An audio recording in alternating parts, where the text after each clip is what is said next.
Please don't make these mistakes. Before you remodel your bathroom, please learn from the regrets I have from our bathroom renovation. We actually got a lot right in our bathroom renovation and we love how it turned out. However, for such a small bathroom, I have a surprisingly long list of regrets from the project. My first regret is the countertop edge detail. So this is a quartz countertop and it has a square edge, which is just basically a flat right angle at the top and bottom. And it actually has a very small rounded edge at the top. Now, this is a very vulnerable edge to chips. So you can see there's a chip here and then there's another chip further down. And one of these chips was from my husband leaning a ladder against this countertop, unfortunately. And in retrospect, what I think would have been better is if we did what's called a bullnose edge profile, and that's just a rounded edge. It's almost like a half circle, and that would wrap around both edges. And that's actually would be less vulnerable to chipping. And then it would also, I think, tie in really nicely with our handles, our sink, and our mirror, so all these rounded edges. That's what I would do. My second regret is not installing a skylight. After we put the frosted film on this window and put the stained glass art inside the window, we realized that the amount of natural light was reduced more than we hoped. So actually what I want to do in the future is install a skylight in this bathroom, and they make these round skylights that basically have a tube that can go all the way up to your roof, and it's supposed to be pretty DIY friendly and also like pretty affordable. So that's the plan. And if you have a bathroom that's on the top floor, I always recommend doing a skylight because it's a great way to get natural light throughout your bathroom. My third regret is not replacing the trim on the door and the window. So this is a really old house and there are many layers of paint on the trim. This is the original trim and lead paint is at the bottom of all those layers. So unfortunately, it's not safe to sand down to the wood, and to take off the paint via stripping is a very involved process. There are also ways to tear off the trim safely and replace it with new trim, but we did not do that. And I think in the future, I plan to replace the trim here and replace it with something that matches exactly, because the trim is really a character-defining, original historic feature of the house, and I really want to honor and respect that part of the heritage. But on a related note, I think I also might have replaced the walls if we had more time and money. These are the original textured plaster walls, and they're not necessarily in great shape. The texturing is not even, and I think it would have been nice to just start over. Regret number 4 is the bathroom fan. So first, I do want to point out what I do love about this fan. Now, the first thing is that it is properly vented to the exterior. Our old fan was just vented into the attic, so that is a problem because you don't want the warm, moist air just going into your attic and causing mold and other issues. The second thing that I love about this fan is the air intake. So it is along the side here instead of being on the bottom. And I think this is just a much more refined look for an exhaust fan. The other thing that I do love about this is the light at the bottom can change in color temperature. So color temperature is basically just how cool or how warm a light looks. So cooler just means more blue tone, more like natural light.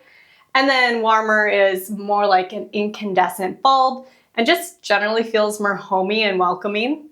But personally, I like a warmer light, even in my bathroom. And some people actually prefer a more, daylight, cooler light in their bathroom. So just having the flexibility in this light, I think is really nice for the future. Now, what I don't like.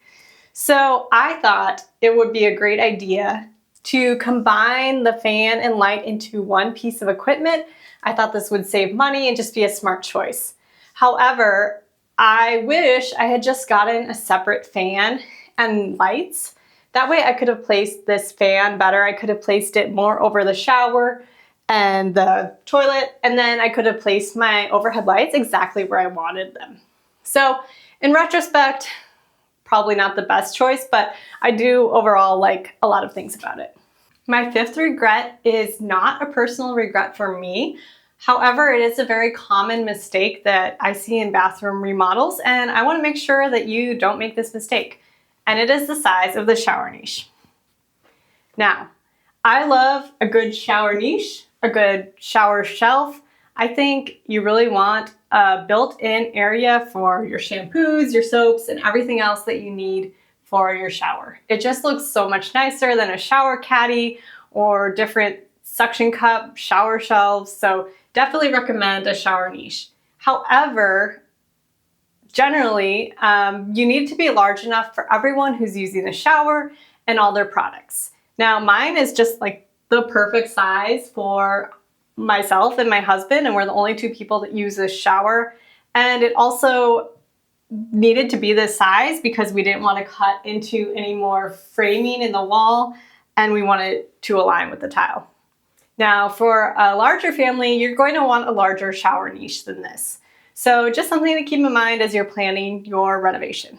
My sixth regret is pretty small, but I would have installed a little cabinet or built-in shelf over here in the wall next to the toilet and the shower, and I think that would have been a great spot for storing toilet paper. My seventh regret is also really small, but I would have sealed the grout lines twice. We only sealed them once, and we got some staining from a soap that had color in it, and so we've tried to get this off, but we haven't been completely successful. My eighth regret and my biggest regret is the shower head. I made a couple of mistakes with regard to the shower head tub faucet, and the first one was actually purchasing it too early. So I purchased it before I got anything else for the bathroom, and I got it on eBay. I, picked out the style and the brand. I liked Delta, I liked Trinsic. It's a nice modern look. And I know that I like black finishes, so I bought it. Now, what I didn't know is that I would end up really falling in love with this light white shower tile. And in retrospect, I probably wouldn't have paired a black shower head with this tile. I think it feels just maybe a little bit dated, and I probably would have looked for a brass fixture instead. So that's one regret. I still like it, but I wish I had done things a little bit differently. My second regret with regard to the shower head is that I didn't get one with a handheld spray attachment. Now, I've had a handheld spray attachment on a shower head in the past, and I really liked it, and I just didn't think it was a necessity, so I didn't get one with it. But in retrospect, it's a really nice to have feature. You can use it for rinsing out your hair or just cleaning the shower as well. So I would definitely recommend one. And they've got lots of clean options out there. They've got handheld attachments that attach to a little bar that runs from the shower head to the valve where you turn it on. And definitely recommend it. Please don't make my mistake. Those are my regrets. I'm sure you have something you hate about your bathroom too, right? Let's help each other out and put it in the comments below. And if you want to see the background on the full bathroom remodel and the before and after and the budget breakdown, you can check out those videos here. Finally, if you liked this video, would you be willing to subscribe? You can always unsubscribe later, and it means a lot to me.